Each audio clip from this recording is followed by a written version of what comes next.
Nah, dalam konteks gereja, Tuhan juga pakai eklesia, yang berarti setiap gereja atau setiap orang yang hidup, yang tinggal di dalam gereja, setiap kita ini dipanggil keluar bersama dengan Tuhan untuk memerintah. Nah, kita buka di ayat 15. Yesus bertanya kepada mereka, "Apa katamu, siapakah aku ini?" Simon Petrus jawab, "Engkau adalah Mesias, Anak Allah yang hidup." Kata Yesus kepadanya, "Berbahagialah engkau Simon Binus, sebab bukan manusia yang menyatakan itu kepadamu, melainkan Bapakku yang di sorga." Baru kita masuk ayat tadi yang kita baca. Tahukah saudara, tanpa Tuhan mewahyukan bahwa Yesus adalah Mesias dalam hidupnya kita ini nggak bisa bertobat. Jadi saudara dan saya hari ini bisa duduk di tempat ini, bisa dengerin firman ini, dan bisa mengerti karena Tuhan yang izinkan. Karena Tuhan yang pilih setiap kita. Tanpa pewahyuan dari Tuhan, Yesus itu cuman sekedar cerita deh, sekedar dongeng deh yang kita dengar, tanpa kita mengerti. Atau mungkin dulu saudara, sebelum saudara mengenal Tuhan dan mengalami Tuhan, wah saudara kalau dengerin nama Yesus itu, wah udah sering lah di sekolah, udah sering lah ke gereja dan lain-lain. Tapi kita nggak pernah punya pengalaman akan Tuhan. Kita nggak benar-benar mengerti siapa itu Tuhan sebenarnya. Nah, setelah pewahyuan ini muncul bahwa Yesus adalah Mesias dalam hidup kita, baru Yesus ngomong sama Petrus di ayat 18 tadi. "And I tell you, you are Peter, and on this rock I will build my church, and the gates of hell shall not prevail against it." Jadi sebenarnya kita perlu mengerti definisi gereja sesungguhnya dalam Alkitab, atau apa yang Yesus katakan tentang gereja, di mana gereja ini itu diciptakan bukan untuk menjadi defensif. Gereja nggak pernah dipanggil untuk jadi pasif. Kita sebagai orang Kristen nggak pernah diciptakan sama Tuhan untuk jadi pasif. Kita diciptakan untuk jadi aktif, to take dominion, to reign with Him, to go out there. Kita nggak pernah diciptakan untuk jadi pasif. Kenapa? Karena gereja ini pada desain awalnya dia ini sebuah organisme, yang berarti gereja ini hidup. Gereja itu berkuasa. Gereja itu bisa bertumbuh. Gereja bisa mati kalau salah bangunnya, salah rawatnya. Karena dia ini sebuah organisme, sebuah makhluk hidup. Jadi eklesia atau gereja pada desain mulanya selalu berbicara tentang orang-orang di dalamnya. Gereja nggak pernah bicara soal bangunannya. Gereja nggak pernah bicara soal fasilitasnya. Gereja nggak pernah bicara soal mereknya apa. Makanya kita gereja Komsel. Karena untuk sebuah organisme, untuk dia hidup, dia perlu ada sel-sel di dalamnya yang mendukung organisme kehidupan itu. Dalam gereja, karena kita tahu gereja kita ini hidup, maka kita penting ada sel-sel di dalamnya yang hidup. Dari mana kita mengerti konsep Komsel? Ya dari situ, dari Alkitab. Makanya penting untuk saudara dan saya itu tergabung dalam sebuah gereja lokal, tergabung dalam Komsel. Kalau saudara cuma datang ke gereja untuk kebaktian, habis itu pulang, saudara nggak pernah ikut Komsel, saudara nggak pernah punya Komsel, saudara tidak tergabung dengan Komselnya, saudara nggak pernah menjadi bagian dari organisme tersebut. Saudara nggak pernah menjadi bagian dari gereja tersebut. Saudara datang ke gereja itu tidak menyelamatkan saudara. Datang ke gereja itu nggak bikin saudara jadi Kristen. Datang ke gereja nggak langsung bikin saudara jadi jemaat di situ. Banyak orang berpikir, oh karena saya udah ke gereja, saya masuk ke dalam gereja, saya kebaktian hari Minggu, oh saya jemaat di tempat ini. Tapi apakah definisi jemaat sesungguhnya based on Alkitab? Apakah karena saudara datang ke gereja lalu saudara jadi jemaat di gereja itu? Bukan. Kenapa? Karena banyak orang sekarang, banyak gereja-gereja sekarang, bahkan banyak orang Kristen sekarang tidak mengerti definisi gereja based on the Bible. Jadi mereka kira karena saya datang ke gereja ini berarti saya sudah berjemaat di sini. Dari mana saudara dan saya tahu saya menjadi bagian di gereja ini? Kapan? Waktu saya berikan persembahan, waktu saya berikan perpuluhan, saya mulai terlibat dalam pelayanan. Apa definisi Alkitabnya? Saudara itu menjadi bagian dari gereja ini. Simple. Berapa banyak dari saudara dulu tidak mengenal Tuhan, atau dulu tahu tentang Tuhan, tapi nggak pernah ngalamin Tuhan. Nggak pernah mengerti namanya saya perlu ngalamin Tuhan. Nggak pernah tahu, nggak pernah dengar. Waktu saudara datang ke gereja ini, akhirnya pertama kalinya saudara mengerti, oh saya nggak cukup cuma punya KTP Kristen. Saya nggak cukup cuma tahu tentang Tuhan. Saya perlu ngalamin itu secara pribadi. Dan saudara alamin itu. Ada? Kalau itu saudara, it's as simple as that. Berarti Tuhan memanggil saudara untuk menjadi bagian dalam gereja ini. Saudara ngalamin Tuhannya di mana? Saudara dapat makannya di mana? Saudara bertumbuhnya di mana? Itu gereja lokal saudara. Kenapa penting tertanam dalam gereja lokal? Satu, karena Tuhan selalu bekerja lewat gerejanya. Ya kan? Kedua, karena kita perlu tertanam itu supaya apa? Supaya kita berakar. Saudara pernah lihat tumbuhan? Hari ini dia mau di pot A karena potnya petak. Besok dia di pot B karena potnya bulat.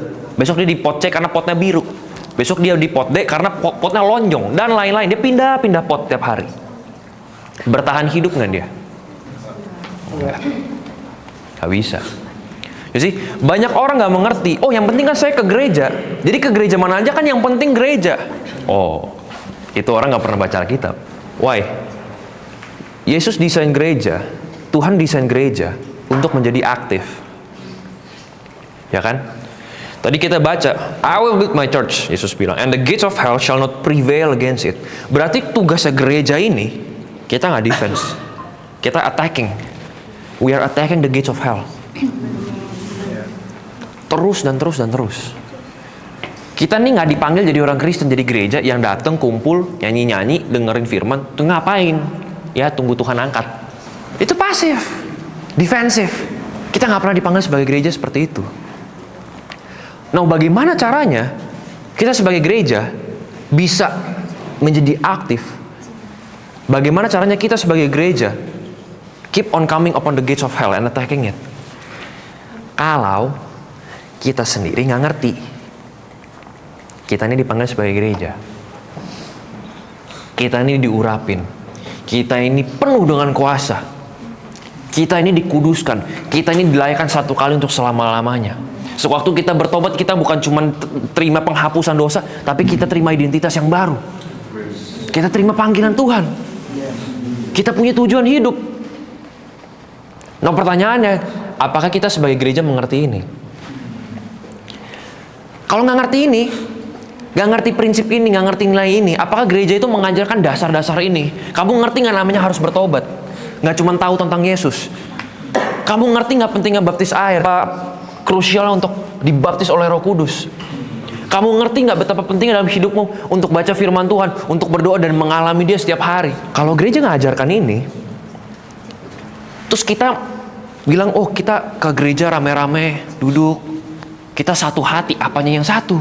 Kita satu hati karena kita satu merek. Kita satu hati karena kita satu gereja. Saudara, untuk menjadi sehati, untuk berjalan bersama, kita perlu pegang satu nilai yang sama, satu visi yang sama. Kalau saudara nggak setuju dengan nilainya, saudara nggak setuju dengan visinya, ya mbok jangan ngomong mau jalan bareng. Nggak bisa. Saya percaya baptisan Roh Kudus, orang ini nggak percaya baptisan Roh Kudus. Shalom, shalom, mau ketemu di gereja. Oh, kita sehati karena kita sama-sama Kristen. Ya enggak. Nanti kalau pelayanan ribet, nanti saya pertanyaan dulu. Dengan kuasa apakah kamu melayani? Roh Kudus? Roh Kudis? Roh Kuda? Roh apa ini? Loh, dasarnya nggak sama, kita mau jalan kemana? Nggak bisa. Dunia sekarang itu ditipu habis-habisan. Gereja sekarang itu ditipu habis-habisan sama iblis. Karena definisi gereja aja nggak ngerti. Gereja ditipu, yang tadinya sebuah organisme ditipu sama iblis. Sampai hari ini banyak gereja-gereja itu cuma berfungsi sebagai organisasi. Bukan organisme lagi. Dia bukan lagi sebuah gereja yang hidup, dia cuma organisasi yang mati. Pasang merek, ada salib, tapi jelas nggak jelas. Rohaninya pun hidup kita nggak tahu. Mungkin kita bisa berada di dalam, lalu kita kalau nanya, kamu kenapa kesini? Ya nggak tahu sih. Ya karena saya Kristen, saya kesini.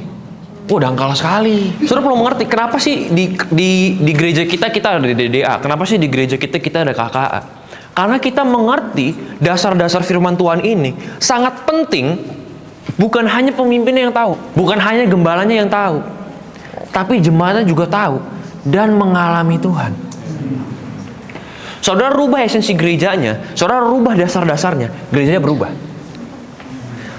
Saudara, kenapa kalau saudara mungkin yang dulu dari Indo atau dulu saudara atau saudara yang dari Taiwan tuh saudara pulang ke Indo, saudara bergereja di lokal di Indo masing-masing, di New Life yang lain, di Serpong, di Serang, di Citra dan lain-lain. Saudara, kenapa kalau saudara datang ke NLAK rasanya tuh sama? Atmosfernya tuh sama. Hangatnya sama. Bedanya mungkin kalau di Serpong lebih banyak makanan. Lebih banyak orang tuanya. Kita di sini consumer semua, nggak ada yang supply. Serpong supply-nya banyak, demand-nya sedikit. Kita kebalik. Kita demand-nya banyak, supply-nya nggak ada.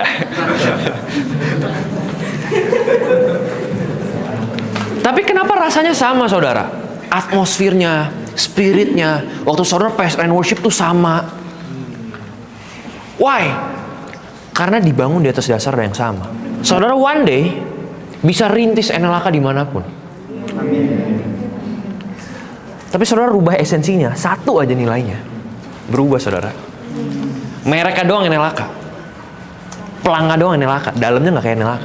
Itu bukan yang kita mau, kan? Karena kita tahu, gereja nggak dipanggil untuk bikin banyak-banyak dan pasang merek.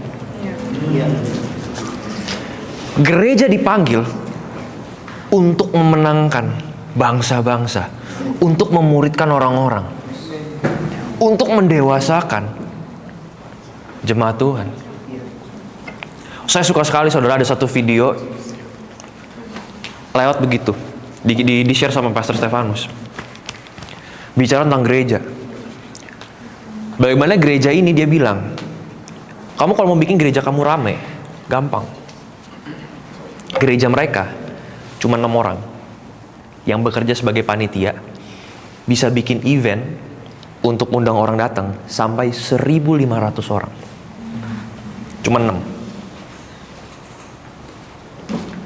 Caranya gimana? Mereka sudah lakukan ini dan mereka ketemu triknya. Gampang. 6 orang ini bagi tugas bikin flyer online, undang pembicara terkenal, and provide the facility. 1.500 orang datang. Now the question is, setelah event itu beres, besok kebaktian, berapa banyak yang datang? Nyusut lagi. Mereka gerejanya contoh kelompoknya cuma 30 orang, ya besok kebaktian jegrek event 1.500. Wah, penuh sekali. Wah, bahagia. Besok kebaktian 30. Bikin event lagi, wah meledak lagi 1.500. Besok kebaktian 30. Kenapa? Nggak ngerti cara bangunnya gimana, nggak ngerti desainnya Tuhan gimana. Saudara tahu nggak sih, kita sebagai manusia itu kita mainnya event. Tuhan itu nggak main event. Kenapa kita start international church-nya sekarang? Karena momentumnya datang. Karena Tuhan buka pintunya. Kita udah coba rintis international komsel, international church. Ada siapa waktu itu? Ada Valen, ada siapa? Dobrak, nggak buka-buka pintunya. Nggak bisa. Tiba-tiba angin Tuhan datang. Momentumnya datang. Siap nggak siap? Harus ikut. Kenapa? Kalau Tuhan bergerak, gerejanya diem, momentumnya lewat, gak balik lagi, saudara. Jadi kita sebagai gereja itu sangat penting mengerti cara Tuhan bekerja, mengerti firman Tuhan, dan mengerti bagaimana rohnya bekerja dan bergerak di tengah-tengah kita. Kenapa gereja sekarang, kenapa gereja hari ini banyak sekali gereja yang quote-unquote lemah atau bahkan mati rohaninya? Nomor satu, gerejanya saja, orang-orang di dalamnya ini nggak ngalamin Tuhan. Tahu tentang Tuhan, sekolah teologi, tapi nggak pernah namanya ngalamin Tuhan. Sarjana teologi tidak menyelamatkan saudara dan saya. Saudara di hadapan Tuhan, saudara nggak bisa bawa ijazah. Saya ada S1 Tuhan, S2, S3, S-teler. Nggak bisa. Siapa yang bilang saudara sekolah teologi dulu baru bisa nginjil? Siapa yang bikin sekolah teologi dulu baru bisa khotbah di depan? Dari mana? Nggak pernah Alkitab mention. Lalu Petrus masuk ke dalam ruang kuliah itu.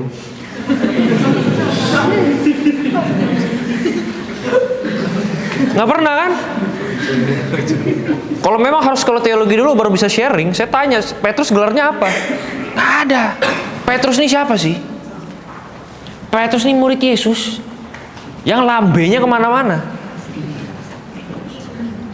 ngomong paling gede. Ini Petrus ini yang ngomong sama Yesus, Yesus, kalau yang lain tinggalkan kamu, aku tidak akan tinggalkan kamu. Wes, cegrek dipatahin nama Yesus. Sebelum ayam berkokok, engkau telah menyangkal aku 3 kali. Dan memang dia menyangkal. Terus kalau saudara baca terus, dia balik, dia bertobat, dia mulai mengerti, dia mulai mengenal. Oh, cara kerja Tuhan tuh begini. Oh, maksud Yesus tuh begini. Baru Alkitab catat kisah para rasul, Petrus dan ke-11 rasul lainnya berdiri. Dia berkhotbah. Siapa yang ngajarin dia khotbah? Profesor mana yang ngajarin dia khotbah? Nggak ada kan? So apa yang saudara dan saya butuhkan sebagai gereja Tuhan supaya kita kuat? Bukan gelar sarjana. Saudara dan saya perlu mengerti firman Tuhan dan perlu mengerti pakai kuasanya gimana. Karena setiap saudara dan saya yang sudah lahir baru, yang sudah dibaptis oleh Roh Kudus, saudara dan saya udah terima kuasa. Saudara dan saya nggak kurang kuasa. Saudara dan saya nggak kurang iman. Saudara cuma perlu mengerti bagaimana cara Tuhan bekerja. Saudara perlu ngalamin Tuhan setiap hari. Jadi kenapa gereja lemah? Karena mereka tidak punya pewahyuan akan Tuhan. Tidak punya pewahyuan yang benar akan firman Tuhan. Tidak punya pewahyuan yang benar akan definisi gereja. Saudara sadar nggak sih? Hari ini kita kebaktian, nggak ada AC. Kipas pun nggak ada. Belum dipasang tuh 3 biji di kardus belakang. Belum dipasang. Jadi saya tanya sama saudara, hari kenapa saudara datang ke gereja? Karena fasilitas? Bukan. Karena saudara dan saya ngalamin Tuhan. Makanya kita datang berkumpul di tempat ini hari ini. Pewahyuan akan siapa itu Tuhan merubah hidup kita. Masalahnya gereja-gereja nggak ngalamin Tuhan. Baca firman pun enggak. Dari mana mau diwahyukan firmannya? Minta pewahyuan dari Tuhan. Firmannya nggak ada, mau dari mana? Nggak bisa. Saudara kemarin ikut RE diberkati? Amin.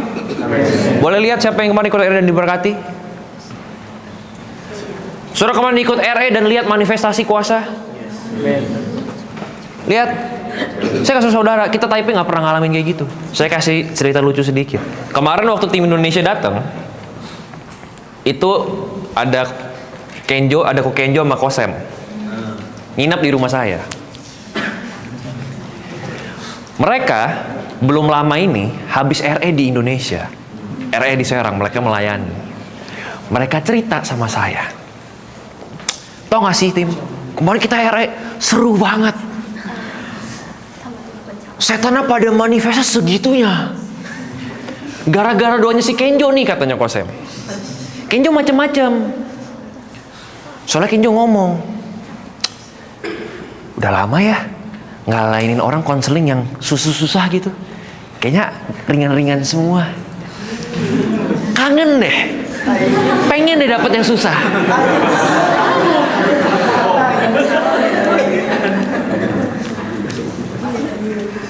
Kosemnya, ayo.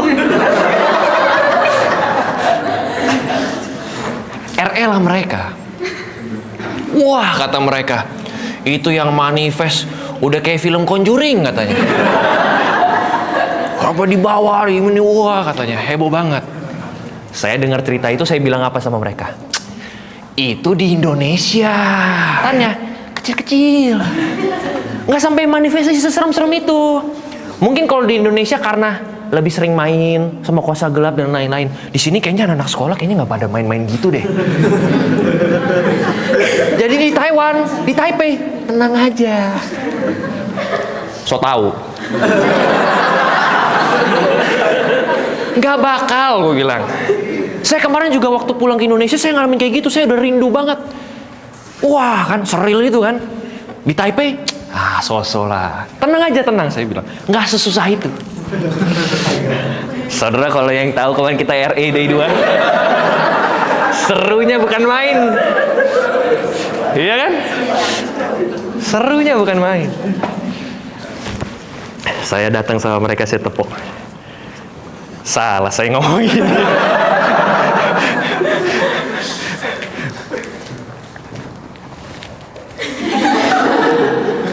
Hati-hati sama yang saudara ucapkan dalam doa saudara. Kita ini orang-orang yang penuh kuasa. Amin. Nah saudara bayangin, saudara ngalamin di RE seperti itu. Saudara lihat, saudara tahu nggak sih waktu kemarin kita RE itu pertama kalinya orang Hongkong datang. Orang Hongkong sambil lihat, wih apa nih, wih bisa gitu ya? Kenapa dia begitu? Yang ini begini, kenapa ini begini? Buat mereka tuh bingung. Mungkin setan di Hongkong nggak pernah begitu kali ya. Saya nggak tahu.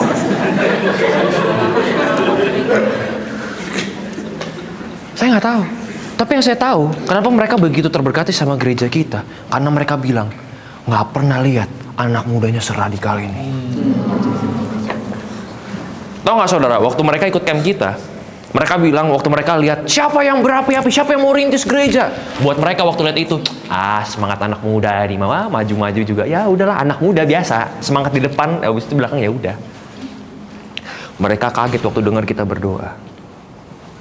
Wah beda nih. Kenapa bisa beda saudara? Karena kita mereknya NLAK. Bukan. Karena yang berdoa mengerti firman Tuhan, mengerti kuasa yang dia punya dan bisa pakai. Saudara tahu nggak sih? Pelayanan seseru RE kemarin itu nggak harus tunggu RE. Halo, saudara mau nginjilin orang, mau bikin orang itu ngalamin Tuhan, nggak harus bawa di RE. Kasian kan, setannya di dalam. Orangnya sudah teriak-teriak lepaskan saya. RE-nya masih tahun depan ya.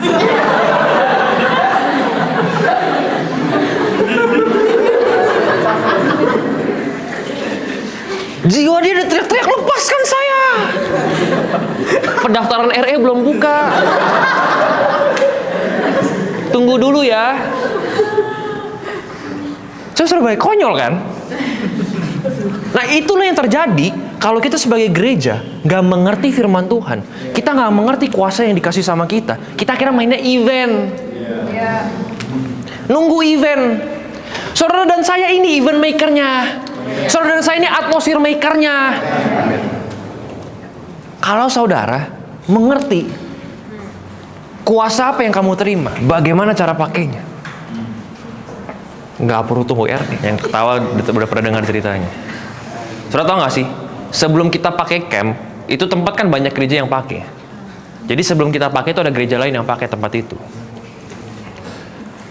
Fasilitasnya, wah. Kita masuk itu ruangannya buram saudara, asap. Masuk tuh kayak, wih, apa nih? Hadirat Tuhan kah ini? Sampai kelihatan begini. Saudara tahu nggak sih, hadirat Tuhan itu datang nggak datang bukan karena asapnya, bukan karena lampunya.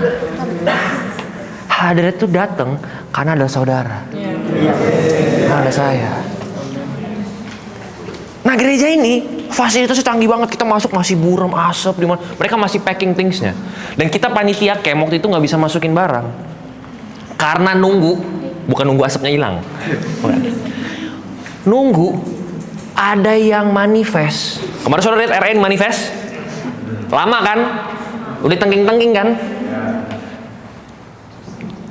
Yang ini nggak ditengking saudara. Nggak apa-apa ya, sabar, tenang. Nggak usah.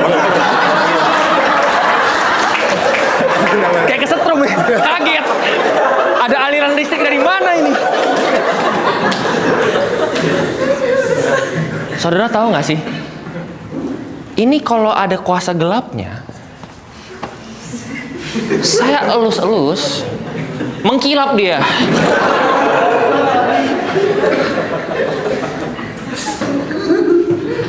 Yesus ketemu setan diapain? Diusap-usap? Enggak kan? Diapain? Diusir. Diajak ngobrol? Enggak. Diusir.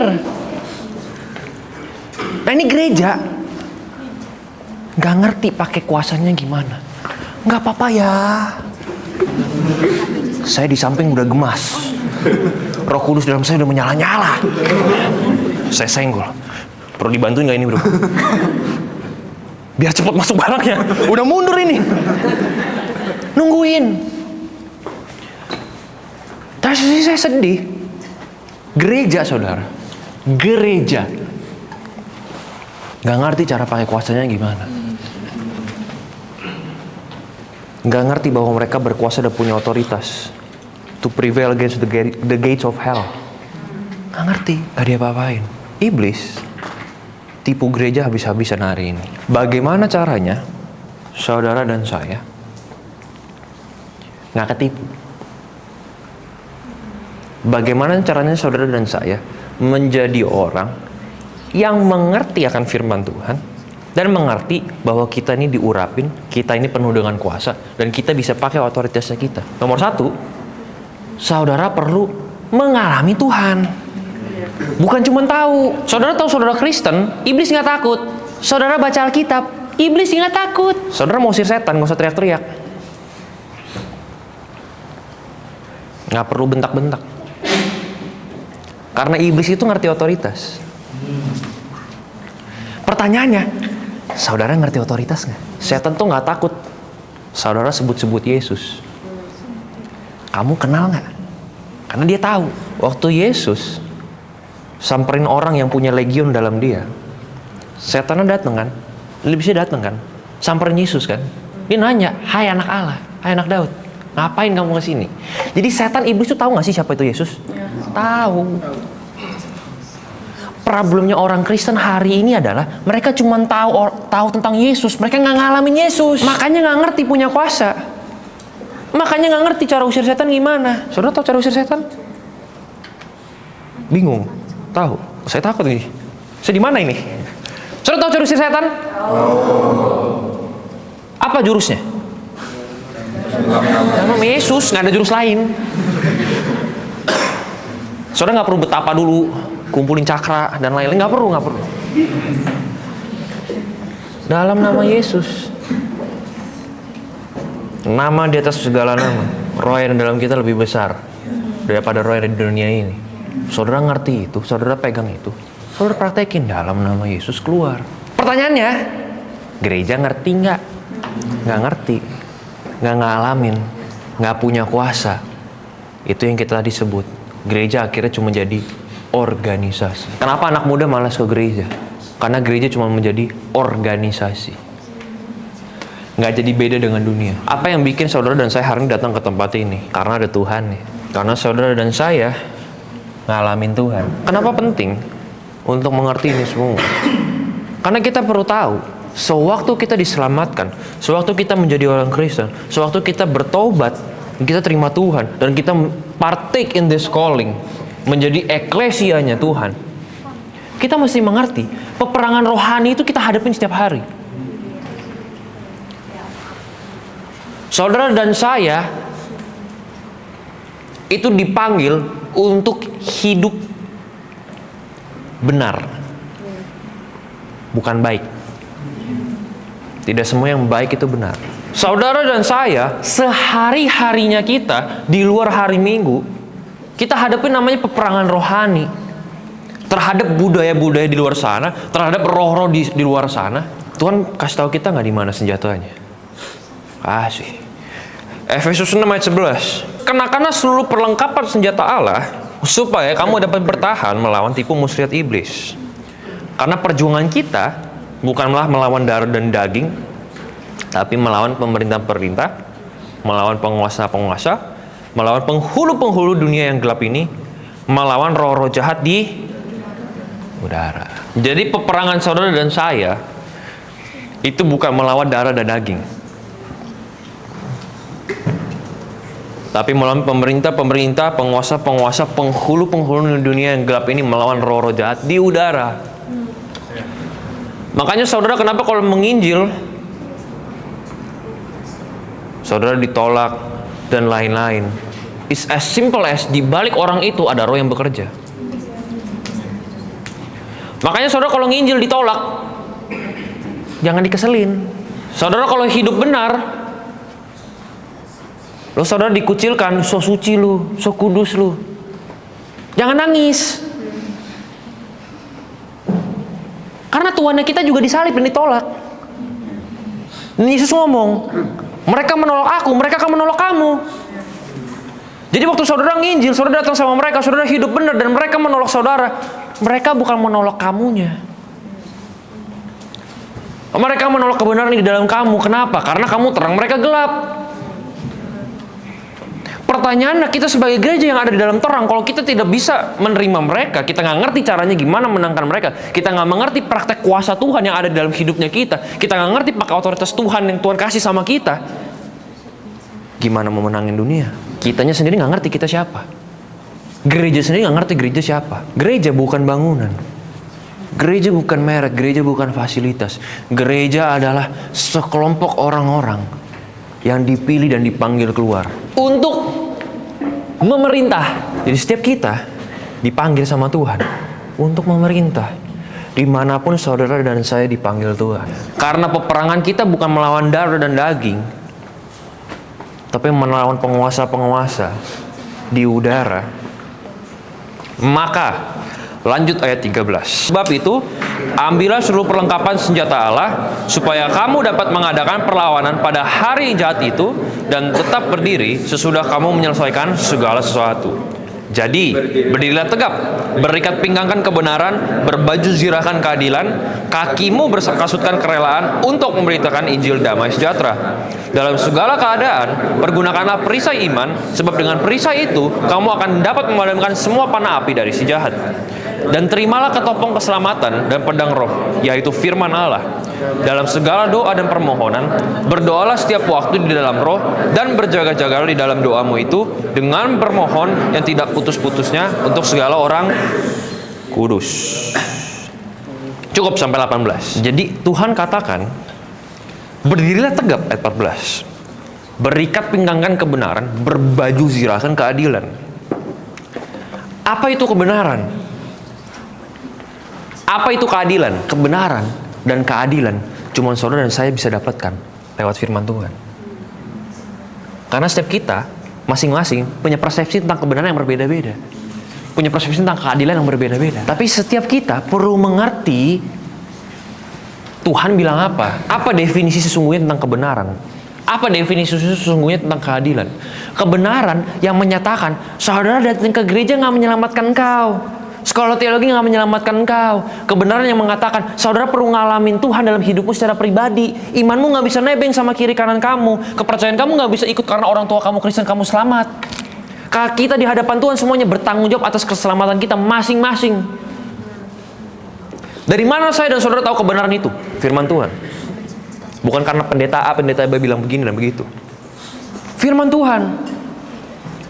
Dari mana kita tahu yang adil dari mana? Firman Tuhan. Apa itu keadilan? Keadilan adalah saudara berdosa, saudara dihukum.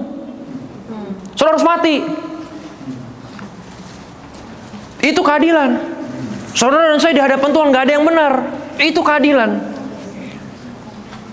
Tapi karena kasih karunia Tuhan dan anugerahnya untuk kita semua, kita diselamatkan satu kali untuk selama-lamanya. Itu kebenaran. Dari mana saya dan saudara tahu tentang itu? Firman Tuhan. Nggak ada yang lain. Jadi dari mana saudara dan saya punya weapon untuk berperang tadi? Firman Tuhan. Nggak ada yang lain. Bagaimana cara saudara dan saya melawan penghulu-penghulu di udara di sana? Firman Tuhan. Nggak ada yang lain. Kakimu berkasutkan kerelaan untuk memberitakan Injil damai sejahtera. Bagaimana cara saudara dan saya bisa menginjil? Ya harus punya firman Tuhan.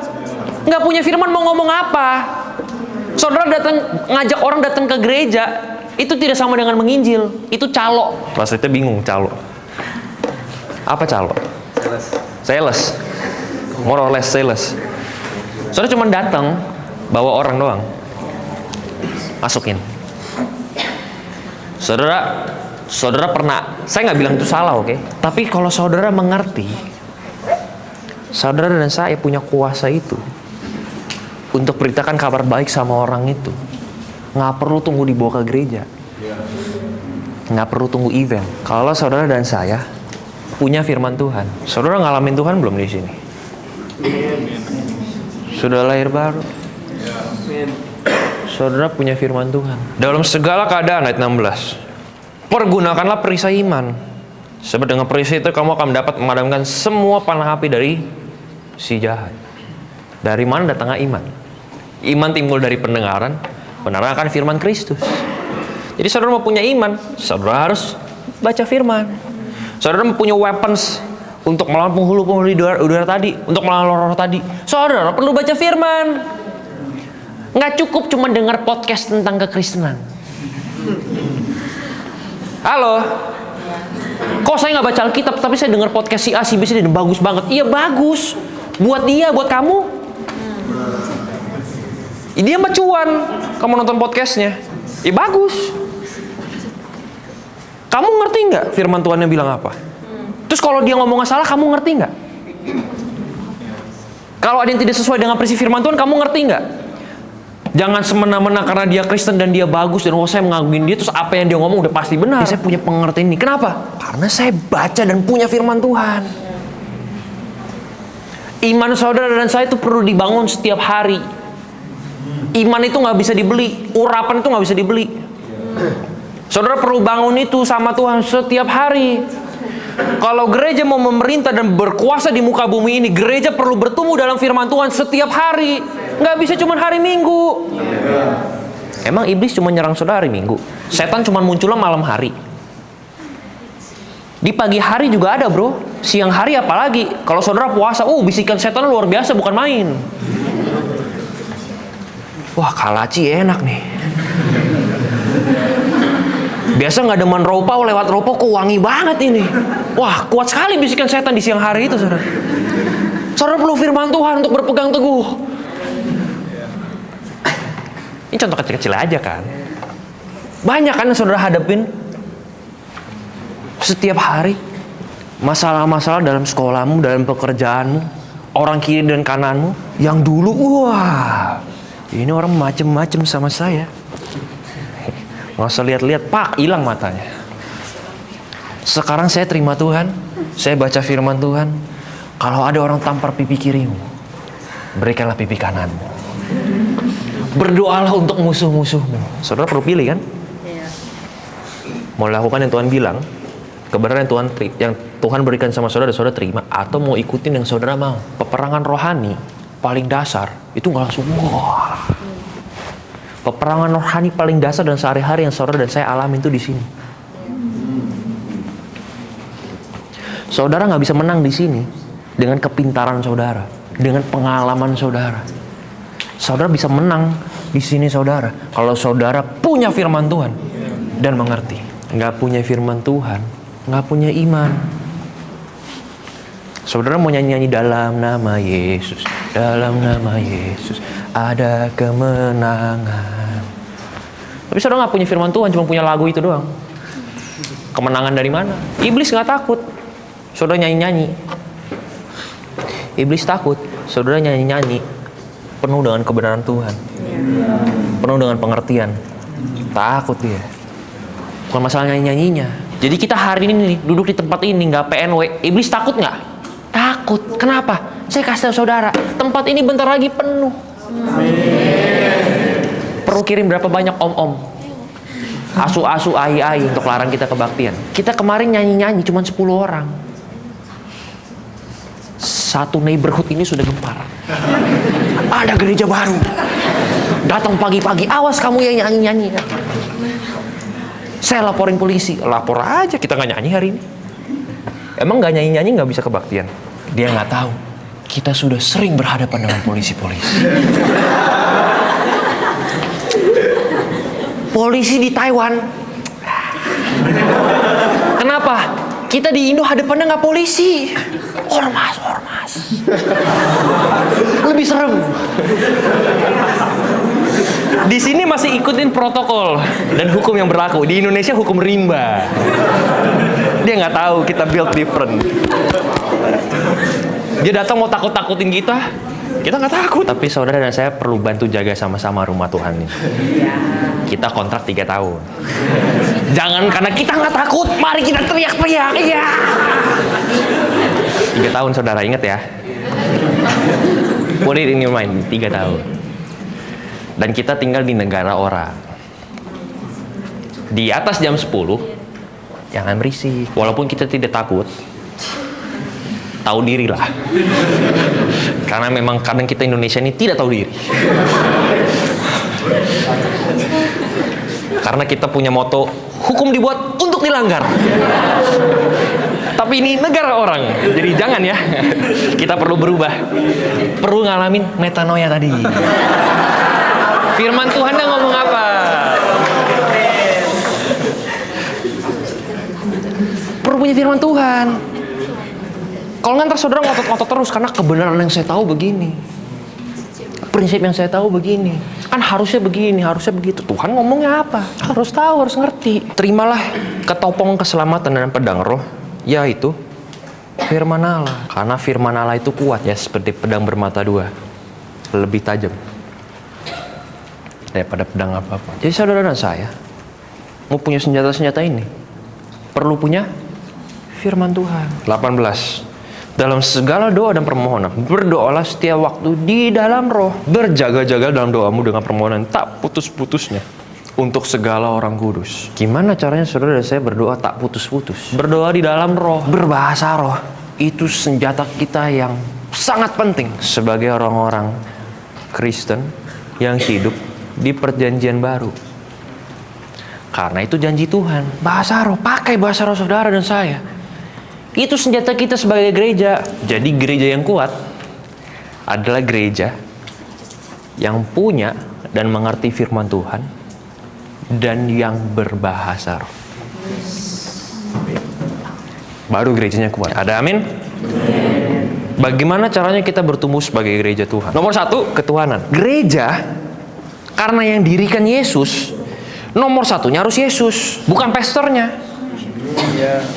Bukan pelayanannya, bukan uangnya, bukan gedungnya, bukan fasilitasnya. Yesusnya yang nomor 1. Yesusnya yang saya kejar, bukan yang lain. Kan lucu kan? Gereja didesain sama Tuhan, didesain sama Yesus untuk memerintah. Harusnya Yesusnya yang nomor 1. Tapi berapa banyak gereja hari ini tidak taruh Yesus sebagai nomor 1. Pelayanannya yang nomor 1, uangnya yang nomor 1, fasilitasnya yang nomor 1. Jadi yang diributin, yang enggak. Kalau nyanyi yang bener, nggak usah lompat-lompat kayak begitu. Pusing tahu liatnya. Nanti orang nggak mau ke gereja kita. Lihat kamu nyanyinya teriak-teriak begitu. Main gitar yang bener. Kamu mainnya nggak profesional, nanti orang nggak mau ke gereja kita. Kursinya setup yang bener, AC-nya yang bener, usher-nya yang bener. Semuanya mau bener, Yesusnya nggak ada, mau ngapain? Pusingin ini itunya, nggak pusingin Yesusnya hadir apa enggak. Saudara tau nggak sih bentar lagi Natalan? Saudara tau nggak sih bisa bikin event Natalan tanpa ada Tuhan di dalamnya? Nggak tahu rayain apa itu?